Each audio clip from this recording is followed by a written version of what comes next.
Assalomu alaykum bolajonlar. Bugun biz sog'lik, tuman, boylik mavzusi bo'yicha videorolikimizni taqdim etamiz. Har bir insonning hayotidagi eng katta boylik bu uning sog'ligidir.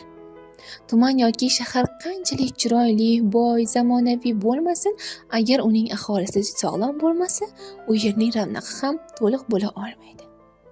Sog'lom odam ishlaydi, o'qiydi, o'ylaydi, yaratadi. Jamiyatga foyda keltiradi. Shuning uchun ham sog'lik tuman boylik deyiladi.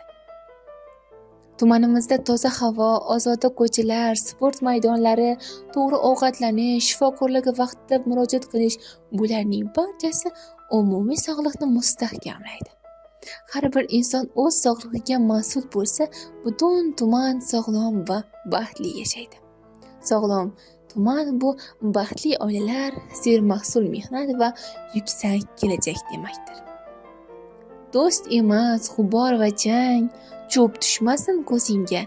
Agar aksini qilsang, bu jabrdir o'zingga. Chang g'uborni baribir o'z ichingga yutasan. Xastalik bo'lib sodir, so'ng shifokor kutasan. Shu sabab qil xulosa, tozalikka bo'l ulfat, u bilan qil murosa, shunda yiroqlar kulfat. Elda bor shunday naql, sog' tanda sog'lom aql, qilib badan tarbiya, o'samiz ziyrak oqil.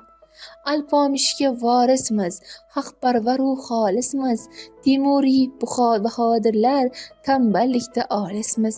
Chiniqqanmiz, chaqqanmiz, qalbi olov vulqonmiz, kerak bo'lsa vatanga madadkormiz, qalqonmiz.